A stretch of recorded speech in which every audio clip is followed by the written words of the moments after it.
শ্যামস ক্লাসরুমে তোমাদের সকলকে স্বাগত। আজকে আমি ক্লাস 9-এর ভৌতবিজ্ঞানের একটি সেট নিয়ে হাজির হয়েছি।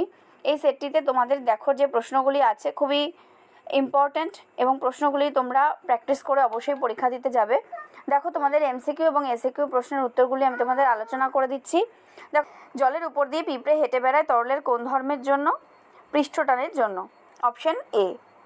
2 নম্বর দেখো, তরলগুলির মধ্যে সর্বোচ্চ সান্দ্র হলো তেল। 3, পৃষ্ঠটানের একক কোন ভৌতরাশির এককের সঙ্গে অভিন্ন? সেটি হবে সি এর অপশানটি, স্প্রিংয়ের বল ধ্রুবক। 4 নম্বর প্রশ্ন দেখো, পড়ন্ত বৃষ্টির ফোঁটার প্রান্তীয় বেগ লাভ করার কারণ হলো বায়ুর সান্দ্রতা। যে পরিমাণ কার্যের বিনিময়ে 1 ক্যালোরির তাপ পাওয়া যায় তা হলো অপশান ডি, 4.18 × 10⁶ আর্গ।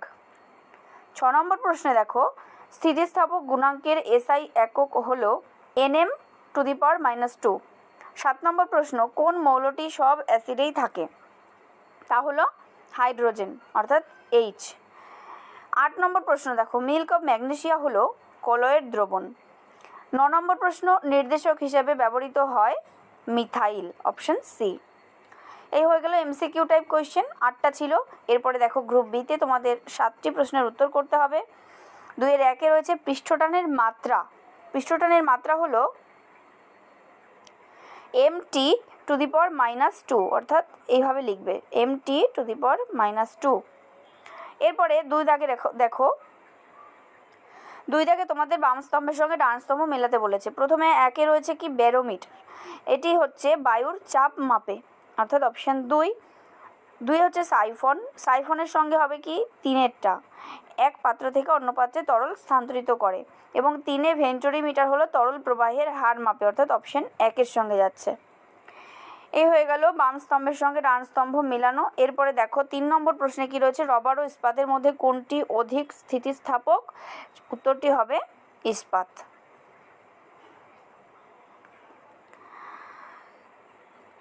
4 নম্বর প্রশ্ন দেখো, 4 নম্বর প্রশ্নে কি রয়েছে, এসআই এককে জলের আপেক্ষিক তাপের মান কত? এসআই এককে জলের আপেক্ষিক তাপের মান হলো 42,000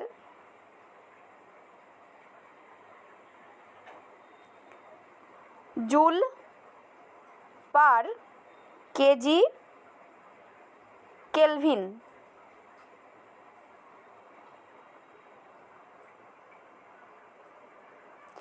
এই হলো। এরপরে তোমরা দেখো পরের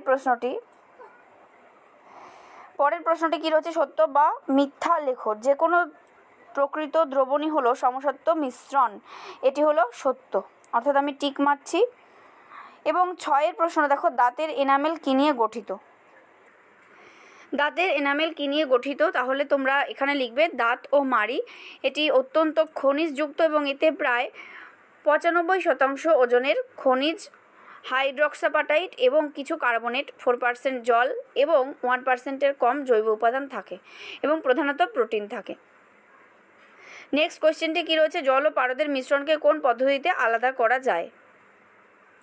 পারদ যেহেতু জলের চেয়ে ঘন, তাই এটি পৃথক ফানেলে ডিক্যান্টেশন কৌশল ব্যবহার করে আলাদা করা যায়। এখানে এই পদ্ধতিতে পারদ নিচে থাকে এবং জল উপরে চলে আসে। পরের প্রশ্নটি রয়েছে, তরল সোনা কাকে বলে? অপরিশোধিত তেল বা খনিজ তেলকে তরল সোনা বলা হয়। গ্রুপ সিতে তোমাদের 2 নম্বরের প্রশ্নগুলি রয়েছে। মোট 8টা প্রশ্নের উত্তর করতে হবে। 1, সান্দ্রতাকে তরলের আভ্যন্তরীণ ঘর্ষণ বলে কেন? দ্রুতগামী ট্রেনের কাছে দাঁড়িয়ে থাকা বিপজ্জনক, ব্যাখ্যা করো। হুকের সূত্রটি লেখো। 4-এ রয়েছে ক্যালোরিমিতির মূলনীতিটি লেখো। এর সাথে অপশানে রয়েছে গৃহীত তাপ কোন কোন বিষয়ের উপর নির্ভর করে। 5-এ কী রয়েছে, 50 গ্রাম ভরের একটি লোহার বলকে চুল্লিতে উত্তপ্ত করে 30°C উষ্ণতায় 200 গ্রাম জলের মধ্যে দ্রুত ফেলা হলো। চূড়ান্ত উষ্ণতা 60°C হলে চুল্লির উষ্ণতা কত? এখানে লোহার আপেক্ষিক তাপ বলে দেওয়া আছে। এর অপশানে কিন্তু আরেকটা প্রশ্ন রয়েছে, তোমরা ভালো করে দেখে নাও। 6-এ দেখো 25°C উষ্ণতায় 50 গ্রাম ওজনের KNO3 এর সম্পৃক্ত দ্রবণকে বাষ্পীভূত করলে 21 গ্রাম অবশেষ পাওয়া যায়। ওই উষ্ণতায় KNO3 এর দ্রাব্যতা কত?